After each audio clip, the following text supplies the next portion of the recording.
The diplomatic brief arrived on a Tuesday, which was the same as every other day on Kethalvar 9, because the station did not have Tuesdays. It had shift rotations and maintenance cycles, and a commissary that served the same 4 meals on a 12-hour repeat. And the only reason I knew it was Tuesday was that I had kept a paper calendar in my equipment alcove since year 3, purely to irritate myself with the reminder that somewhere, far enough away to matter, there were days of the week. I read the brief twice.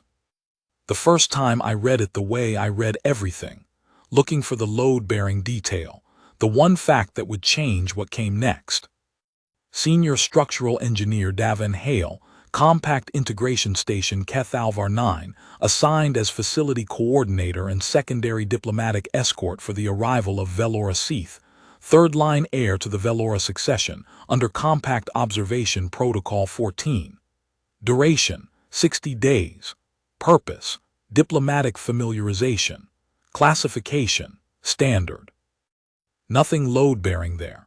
A princess sent to a remote station for 60 days of what the Compact called familiarization and everyone else called a formality. It happened every few years. A royal house sent a mid-tier heir to observe Compact operations. The heir stood in conference rooms and looked at charts for 8 weeks, and both parties checked a box. The heir went home. The box stayed checked. The second time I read it, I looked at the attachments. The first attachment was her court profile. Third-line heir, age 27. Education, full formal. Languages, Compact Standard, 3 house dialects. Health, stable with notation.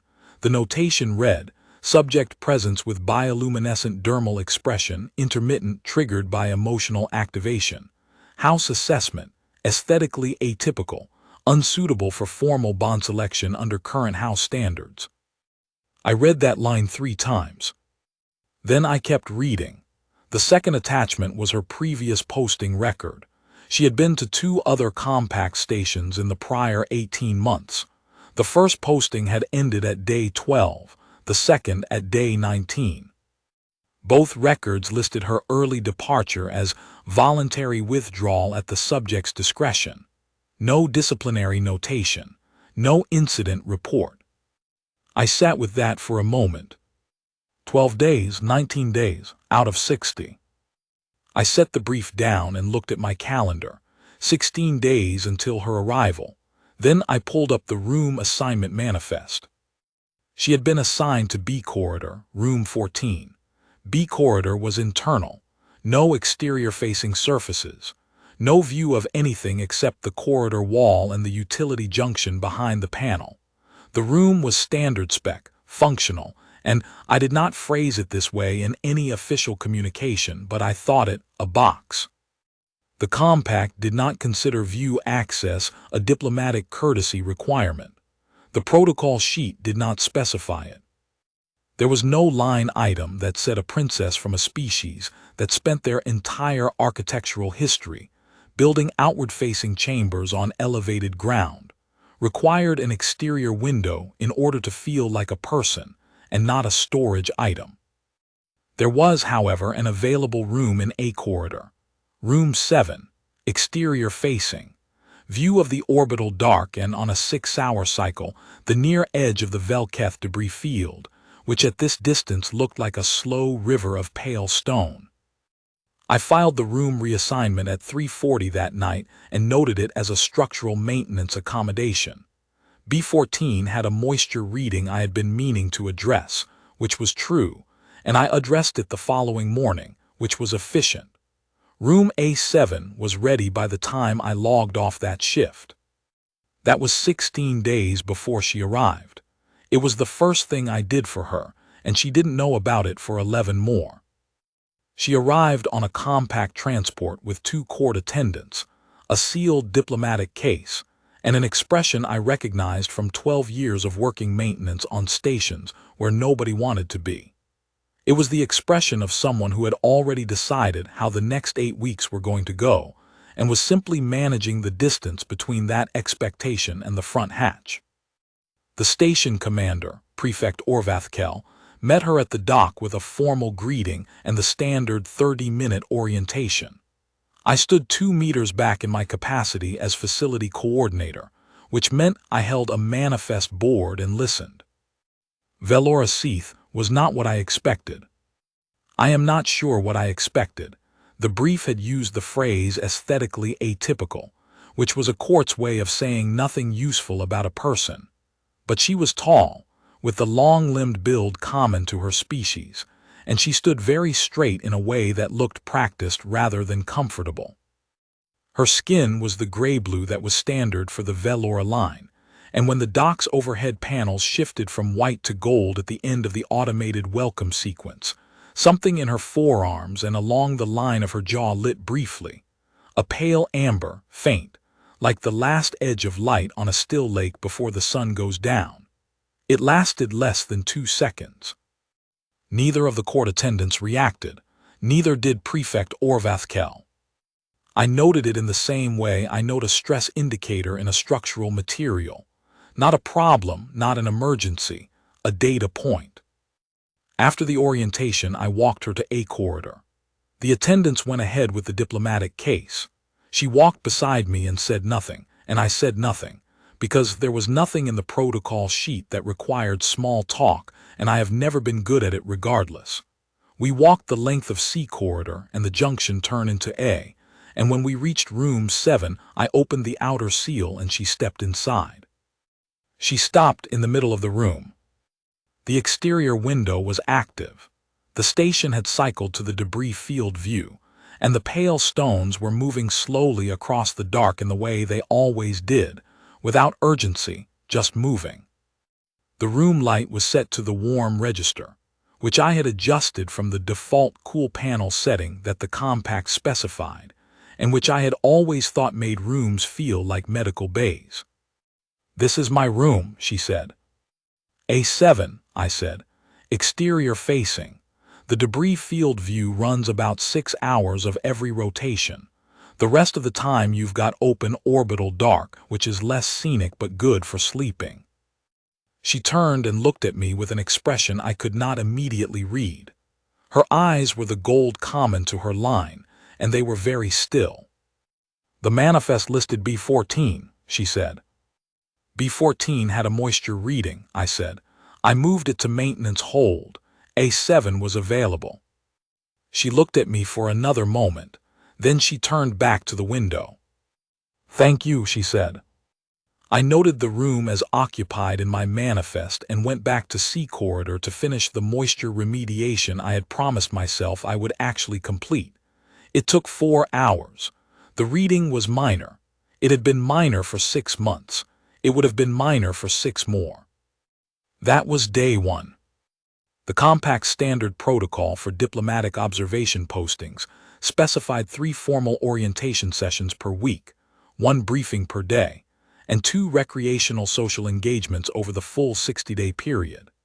Everything else was the visitor's own time, which on Cathalvar 9 meant a great deal of corridor walking and commissary sitting, and for most visitors, a gradual, deepening understanding of why the compact paid its long station personnel a loneliness supplement. Velora Seath did not attend the first briefing. Prefect Orvathkel's aide noted it in the record as a rest period adjustment, which was the diplomatic way of noting it without making a problem of it. I noted it in my own record as nothing, because it was not my function to track her attendance. On day 2, I passed her in C corridor during the mid-shift. She was walking slowly, the way people walk when they are not going anywhere in particular but need the motion. She had changed from the formal arrival attire into something plainer, a gray Velora practical robe, close cut, no house insignia visible, and she had her arms crossed over her chest in a way that was habitual rather than deliberate, the body's default posture, the one it returns to when it is not performing. I nodded. She nodded. I kept walking. I thought about those 2 prior postings for the rest of that shift. On day 3, I was in the A corridor junction replacing a sensor relay when I found the corridor light outside her room was flickering. Not badly, a 6-second interval, so gradual you might not notice it at all if you weren't standing directly under it. I replaced the relay and checked the adjacent panels, and found the interval was a board calibration issue I had been deferring. I recalibrated the board. The corridor outside her room was steady after that. She was standing in her doorway when I finished, watching. "How long has that been doing that?" she asked. "Couple of weeks," I said. I was going to get to it. She looked at the fixed panel, then she looked at me. "You got to it now," she said. "I was already in the junction," I said. She almost smiled. It didn't land fully, it stopped just before it completed, like a door that opens an inch and finds a catch. But the motion was there. "Do you want tea?" she asked. I was not expecting that. The protocol sheet had no line for tea. "Sure," I said.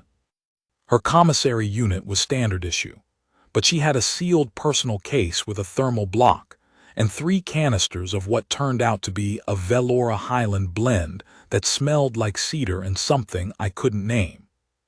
She made 2 cups and handed me one, and we sat, she on the edge of her bunk, me on the floor with my back against the wall, because the chair was occupied by the diplomatic case, and moving it felt presumptuous, and drank the tea without talking much. The tea was very good. I said so. She told me the Highland blend was the only thing her court allowed her to bring to postings, because it was the one item in her personal kit that had no diplomatic value and therefore no protocol complications. "Everything else I bring gets cataloged," she said. "The attendants file a content report. For the compact. For my house, to confirm I haven't acquired anything unsuitable." She held her cup with both hands in the way her species did, thumbs together on the rim. "The last station I was posted to, they filed a report because I bought a book. A human book, local production, poetry collection, cost about 3 units.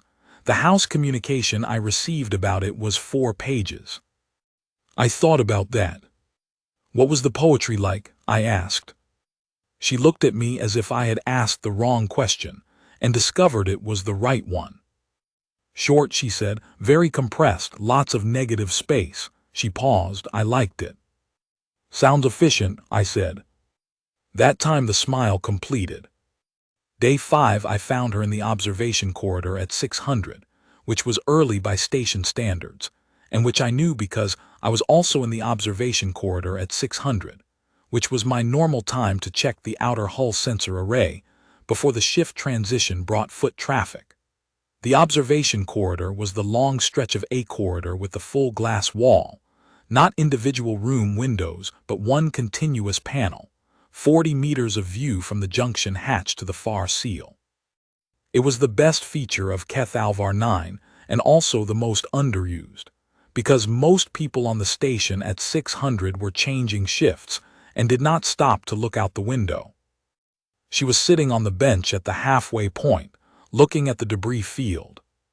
I walked to the array junction, ran my check, logged the readings, and was heading back when she said, without turning, "The pale ones move faster." I stopped. "The smaller fragments," I said, "lower mass, same orbital influence, less resistance." "I thought it would be the opposite," she said. "The large ones look faster." "They look more significant," I said. "That's not the same thing."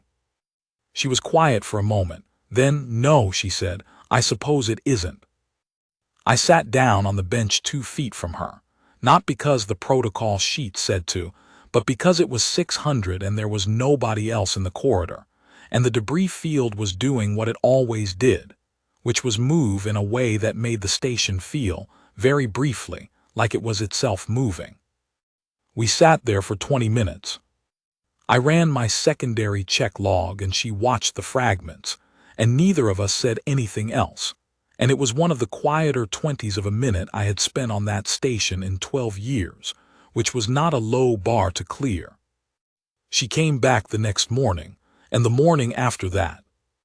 On day 7, I noticed that she had stopped wearing the formal Velora robe in the corridor. She was still presentable by any standard, the practical tunic, close-cut trousers, house boots, but the formal robe had been, I understood now, armor. The armor was still there in the briefings. In the corridor at 600, it was less necessary. I noted it as a positive structural development and said nothing. On day 8, I moved the bench 6 inches toward the glass. Not dramatically, just enough so the near reflection from the overhead panels stopped catching the right edge of the view. I'd noticed her shifting slightly to the left each morning to avoid it. The bench had been placed by someone who had not sat on it. 6 inches changed the sightline. She noticed on day 9. She sat down, straightened, and then looked at the glass, and then at me with the expression I was beginning to be able to read. The one that was not quite disbelief and not quite gratitude, and was something between the two that I did not yet have a word for. "You moved it," she said. "It was at the wrong angle," I said. She looked at the debris field. "Davin," she said. It was the first time she used my name without the formal compact prefix. "Do you do this for everyone?" I thought about it. "I do it for the infrastructure," I said. "The people are attached to the infrastructure." She laughed. It was short and surprised out of her, and the amber lit along her jaw again, brighter this time, a full 2 seconds, fading slowly. She looked away quickly when it happened, the way she always did, as if looking away from it might retroactively prevent anyone from having seen it. I did not look away. I looked at the debris field the way I always did. "The bioluminescence," I said. "Your court calls it a defect." The silence changed texture. "It is listed in my assessment record as an aesthetic irregularity," she said, after a moment. "Unsuitable for formal presentation. It activates without predictable control in situations of emotional elevation." She said it the way you repeat a document you have memorized. "It is considered a sign of constitutional instability." "Who told them that?" I asked. She looked at me. "The House Biologicals Committee," she said. "They've assessed it twice." "What did they assess it against?" She was quiet. "The standard for the Velora line," she said finally, "which has not presented bioluminescent expression in 7 generations. So they assessed an anomalous trait against the absence of that trait," I said, "and concluded the trait was a defect." She did not answer.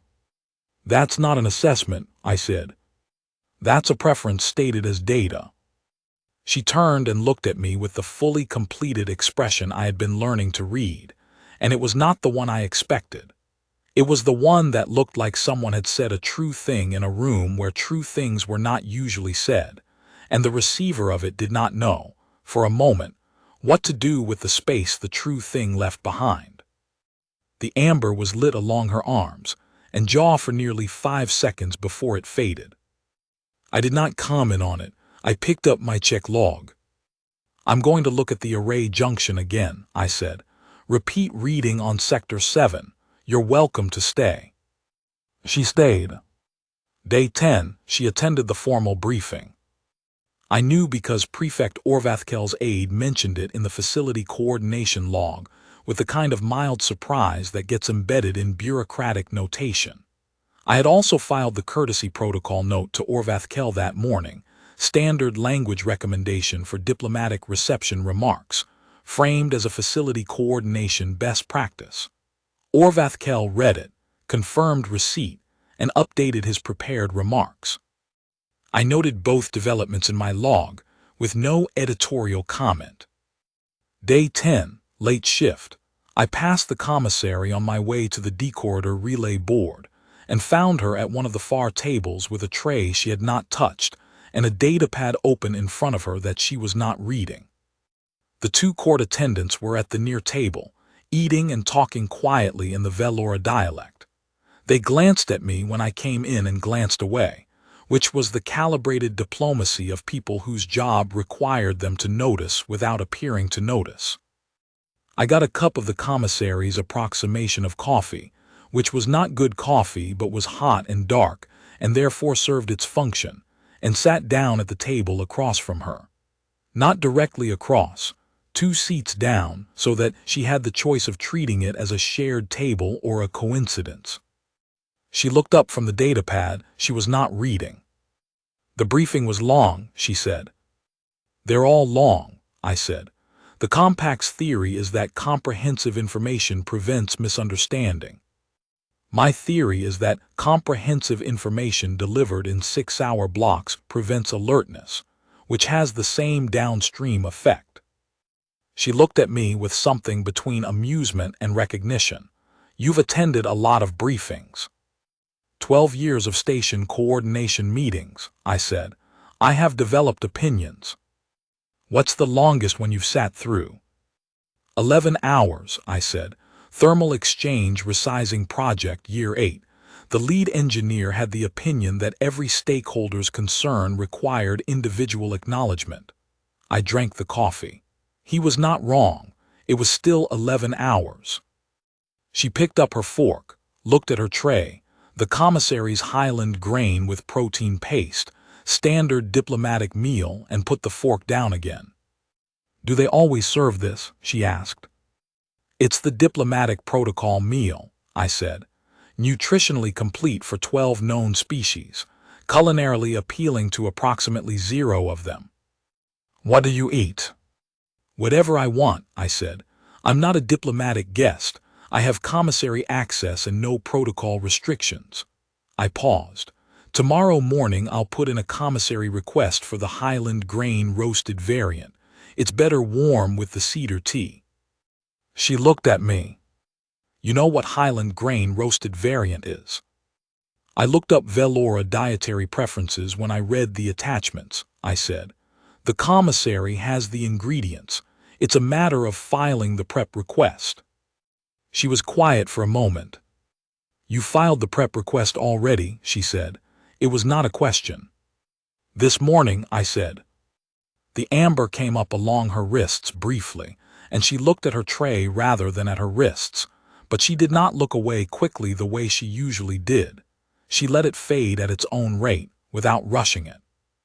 I finished my coffee and stood. 600, I said. Observation corridor. The debris field does something interesting around 6:15. The rotation angle shifts and the pale fragments come into better light.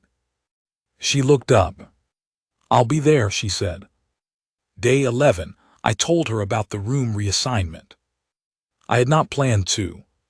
We were in the alcove off the observation corridor, a small equipment space I'd stopped using for equipment about 4 years ago and had gradually repurposed as a place to sit during off hours.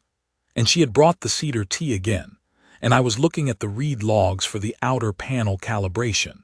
And she asked, out of no particular context, why I had originally been assigned as her facility coordinator. You're senior structural, she said. The protocol sheet lists coordinator duties as a secondary assignment. Wouldn't they normally give that to someone junior? Probably, I said. Did you request it? I looked at my read logs. I looked at your room assignment before you arrived, I said.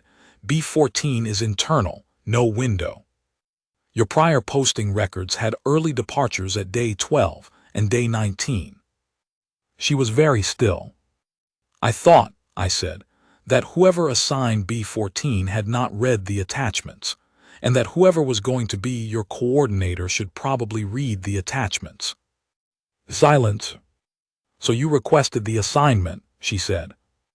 I filed for the room change and noted myself as facility coordinator in the same action, I said. It's a minor administrative efficiency. She set her tea down. Davin. It was a maintenance hold, I said. B14 genuinely had a moisture reading. Davin. It was minor, I said, but it was real. She was quiet for a long time. The station hummed around us, the way it always did, the low register of the circulation system, the occasional ping of a sensor relay cycling, the distant sound of the shift change in D corridor. Cathalvar 9 had a particular voice at off hours. I had learned it over 12 years the way you learn any space you spend enough time in, not consciously, just by absorption, until silence and sound stopped being separate things and became one continuous condition. Why? She asked, not challenging, genuinely asking. Because nobody reads the attachments, I said. I always read the attachments. She picked up her tea. She held it with both hands, thumbs together. The second station, she said quietly. Day 19. My coordinator there filed a report on the bioluminescence. Said it was disruptive to staff interactions. Said I should confine myself to solo activities during emotional activation periods. She paused. I left the next morning. I thought about the House Biologicals Committee. I thought about assessments stated as data. What did you do on day 12? I asked. On the first station. A formal reception, she said. My first one. There were 40 people. When I was introduced, the compact liaison said in front of everyone that she hoped I would find the posting a comfortable break from the pressures of house selection. She said it evenly. It was the kindest thing anyone said to me that evening. I let that sit for a moment. That's a bad reception, I said.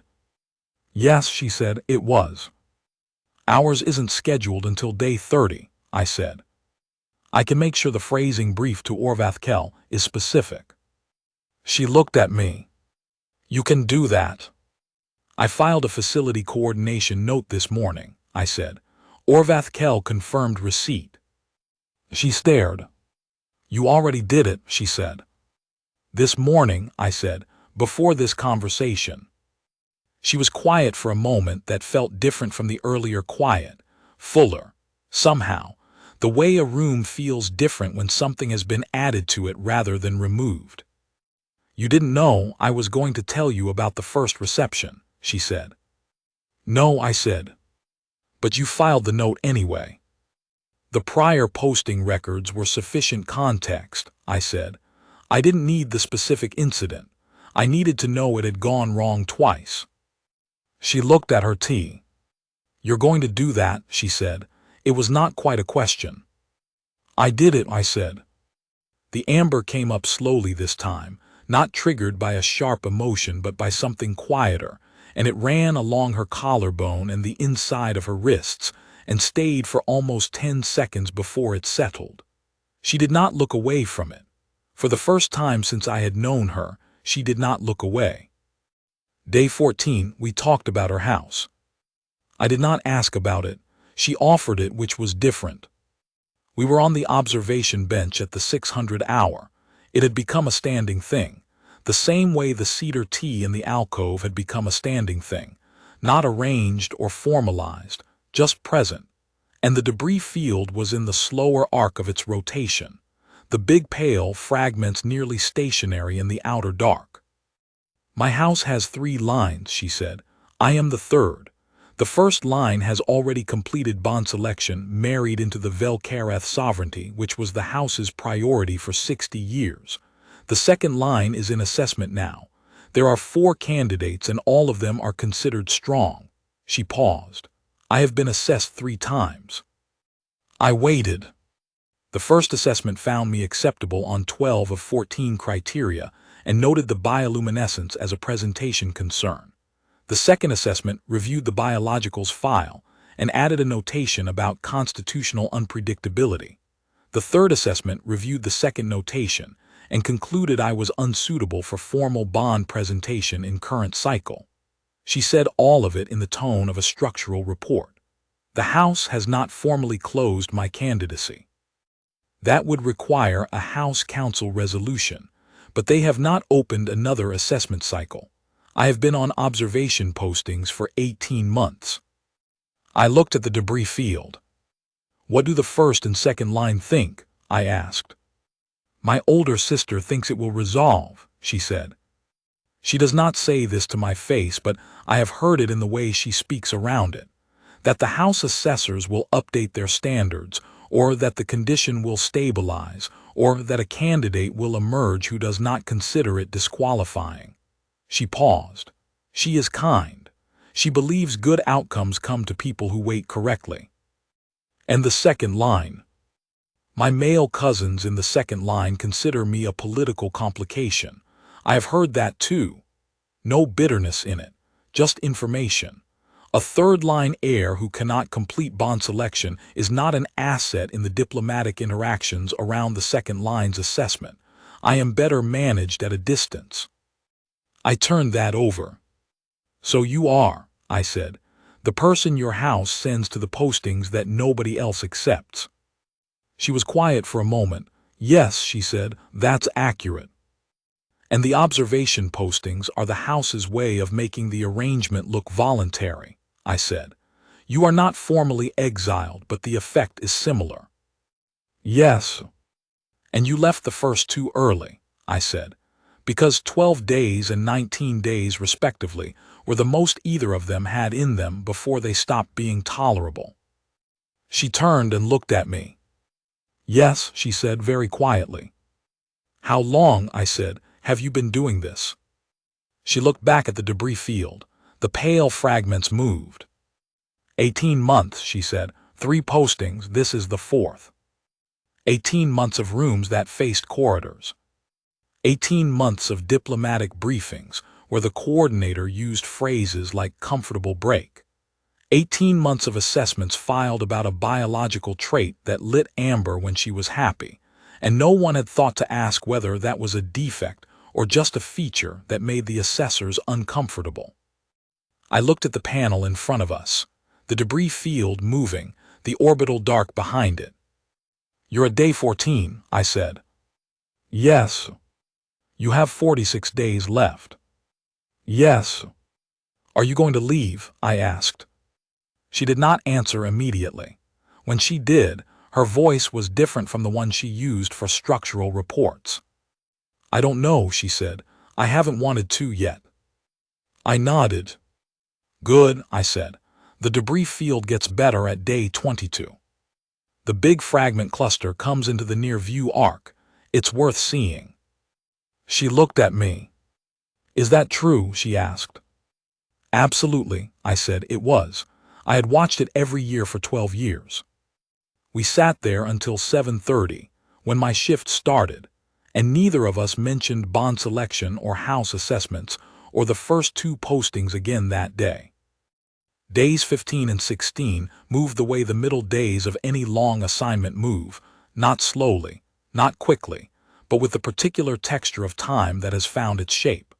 She attended the second briefing. She walked C corridor in the late afternoon, and sometimes I was in C corridor checking the tertiary relay board, and sometimes I was not, but either way she walked and I worked, and neither arrangement required explanation. On day 15 she told me about the poetry book, not the house's response to it, she had told me that already, but the book itself. She had kept it despite the 4-page communication, or perhaps because of it.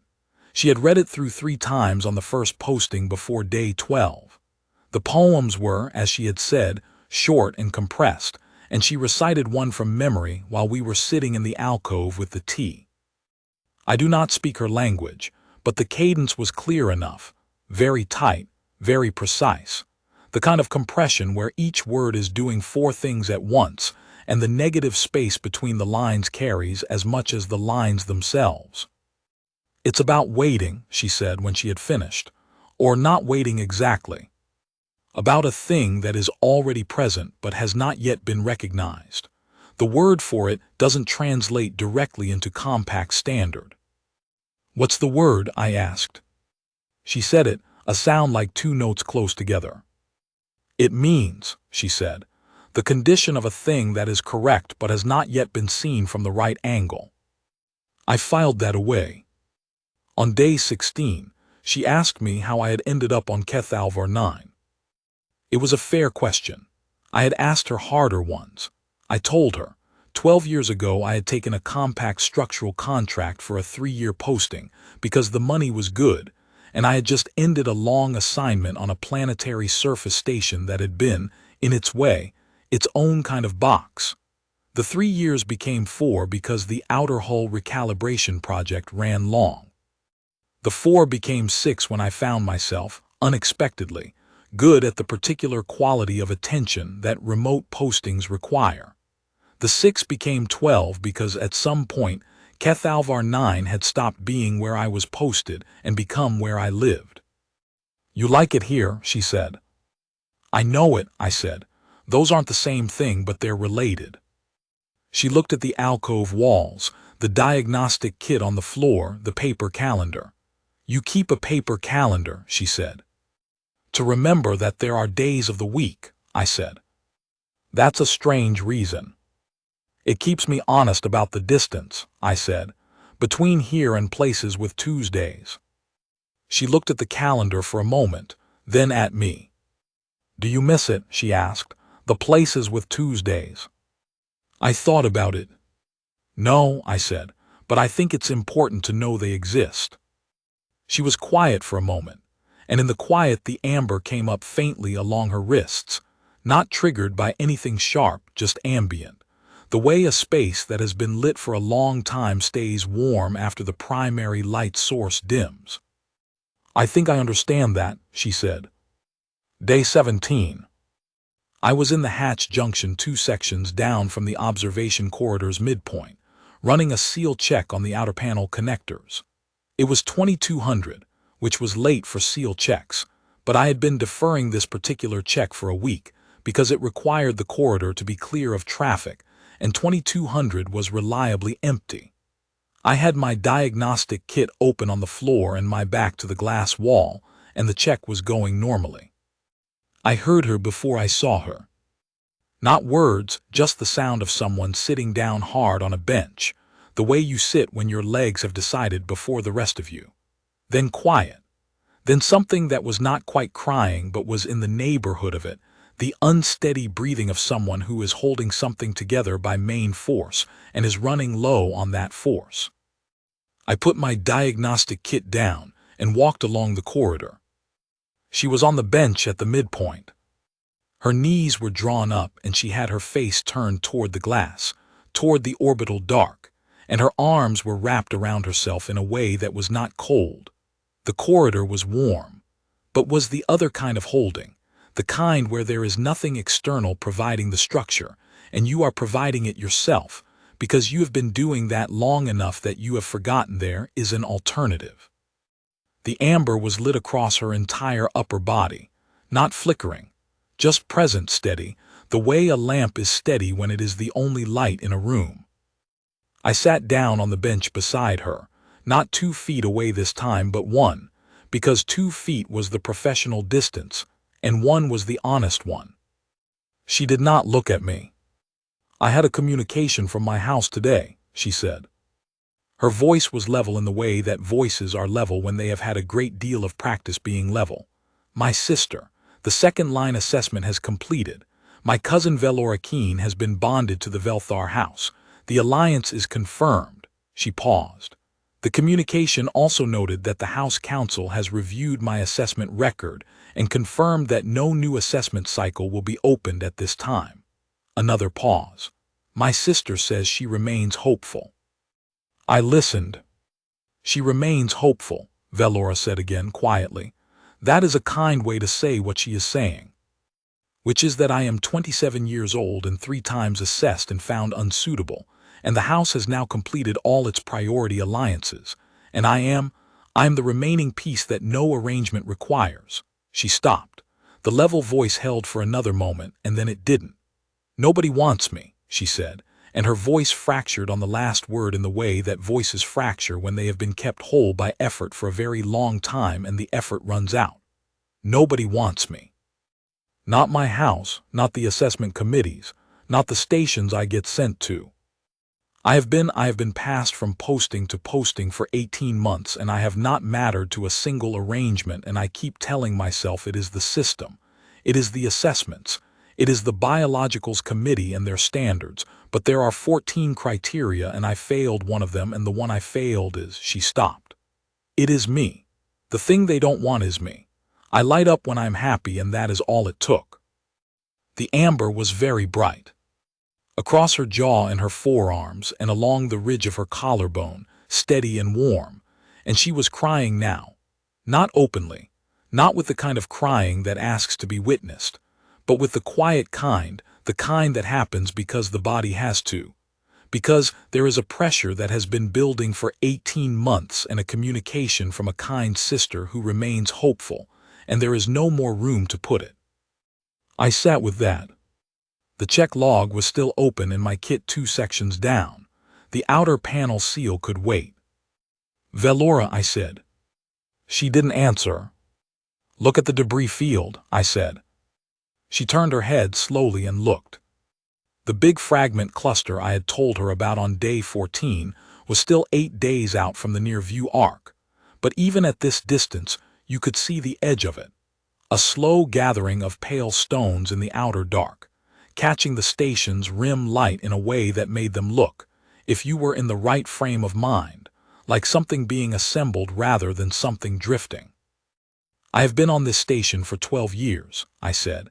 "I have read every diplomatic brief for every observation posting that has come through here in that time, 14 of them. I read the attachments on all 14. I have met 11 of the observers in person." I looked at the debris field. "Your attachments were the first time I moved a room assignment before the visitor arrived." She was quiet. "The bioluminescence," I said. "Your House Biologicals Committee assessed it as constitutional instability. I want to tell you what I assessed it as." She looked at me. "I assessed it as a structural indicator," I said. "You light up when something lands correctly, when something is funny, when something is true, when the bench is at the right angle and the view is unobstructed, when the tea is good and the space is honest." I let that sit. "Your House committee looked at that and filed it as a defect. What I see is a person whose system is well calibrated enough to register when something is right." Her eyes were wet, the amber was steady. "That is a very kind interpretation," she said. "I am not a kind man," I said. "I am a precise one. There's a difference. Kind men round up. Precise men don't." She looked at me for a long moment. "Nobody wants me," she said again, but this time it was quieter, a question more than a verdict, as if she was testing whether the sentence held when said aloud to someone who was not her own interior voice. I looked at her. 12 years of reading infrastructure, reading what a space is actually doing versus what the spec sheet says it should do, reading the real load path, not the designed one. "I do," I said. She was very still. "I do," I said again, because I had found in 12 years that if a true thing was worth saying, it was worth being precise about it, and being precise about it meant saying it until the person you were saying it to could hear it clearly, without interference from the ambient noise of everything else that had been said to them. I don't mean that in the protocol sense. I don't mean it as a diplomatic accommodation. I mean it as a statement of fact. I have been in this corridor with you for 17 days, and I have not once looked at you and seen a formality. I have seen a person who reads orbital mechanics correctly, who drinks cedar tea and means it, who notices when a bench is 6 inches off its sightline and doesn't say anything about it for 2 days, and who has been carrying 18 months of other people's inadequate assessments, and has not yet, to my knowledge, filed a single inaccurate report about herself in response." She made a sound that was not quite a laugh and not quite a sob and was both at once. "I have filed several inaccurate reports," she said very quietly, "about myself, inside my own head." "I know," I said. "That's what I'm correcting." The amber was steady and warm. It ran along her arms and across her jaw, and in the orbital dark behind the glass, the debris field moved the way it always moved, without urgency, just moving, the pale fragments catching the rim light in that slow gathering way. She unfolded her arms. Slowly, the way you unfold a thing that has been folded for a long time and whose edges have taken the shape of the fold. "What does that mean?" she asked. "What you said I do." "It means," I said, "that there are 43 days left on your posting, and I think you should stay all of them, because the big fragment cluster comes into the near-view arc on day 22, and it is worth seeing, and I would like to see it with you. And it means that after the posting ends I will be filing a request to extend my coordination assignment, in whatever formal capacity is available under the compact protocol, for as long as you are willing to have it extended." I paused. "And it means that the next time your House Biologicals Committee tries to tell you that lighting up when something is right is a defect, I will be available to provide a second opinion, formally submitted. She looked at me, the gold eyes steady. "You can't provide an official counter-assessment," she said. "You're not a House Biologicals Committee. I'm a senior structural engineer with 12 years of load path analysis," I said. "I can assess what is carrying the weight and what is decorative reinforcement. And I am telling you on the record that your Biologicals Committee is decorative reinforcement." She laughed again, fully this time, the surprised short laugh I had first heard on day 8, and the amber lit bright and warm and stayed, and she did not look away from it. We sat on the bench in the observation corridor, and the station hummed around us in its low 12-year voice, and the debris field moved in the outer dark. Neither of us said anything more for a long time, because the true thing had been said, and it was sitting in the space between us the way true things sit, solid, specific, not requiring embellishment. At some point, she moved the 8 inches that remained between us and rested her shoulder against mine, the way you rest a thing against a structure you have determined is sound. I did not move. I was not going anywhere. Day 22, the big fragment cluster came into the near-view arc. We were on the bench at 600. It was, by that point, an established fixture of the station's off-hour life. The two of us in the observation corridor before the shift change, the cedar tea in 2 cups, the diagnostic kit open on the floor beside me because I had stopped pretending I was there for the seal checks. The cluster came into view slowly, the way everything moved at this distance. Not with drama, not with announcement, just a gradual realization that the outer dark was more populated than it had been an hour ago, and then more populated still. And then the light caught the near edge, and the whole field of them was visible at once, a slow river of pale stones in the long orbital curve. She said nothing for a full minute. I said nothing either. Some things are better received without narration. "They look like they're going somewhere," she said finally. "They're not," I said. "Same orbit they've been in for about 40,000 years." "I know," she said, "but they look like it." "Yes," I said. "They do." She turned and looked at me with the expression I now knew completely, the one that was not quite disbelief and not quite gratitude and was something that had its own name, I thought, in her house language, though I did not know it yet. "What is the word for it?" I asked. "In Velora dialect, the way you look at something that exceeds what you expected." She considered for a moment, not performing the consideration but actually doing it, the way she did most things, with full attention and without shortcuts. "Velkeith," she said, roughly. "It doesn't translate directly. It means the recognition of something that was always the correct shape but that you had not yet seen from the right angle." I thought about that. "Velkeith," I said. "Yes," she said. "That." The debris field moved in the orbital arc. The amber was lit along her jaw and her arms, steady and warm, and she did not look away from it, and I did not look away from her. There were 38 more days on her posting after that morning. She stayed all of them. On the last day she filed a formal extension request under Compact Observation Protocol 14, secondary clause, 30 additional days, citing ongoing familiarization with station structural operations. Prefect Orvathkel approved it without editorial comment. I noted my continued availability as facility coordinator in the same administrative action, which was, as I had told her once before, a minor efficiency. The 43 days I had promised her on the bench in the observation corridor were, I had decided on day 17, the beginning of a much longer calculation. One I intended to carry forward with the same attention I gave to every load path I had ever assessed, carefully, precisely, and without rounding. I had read the attachments. I always read the attachments. This one was worth every line.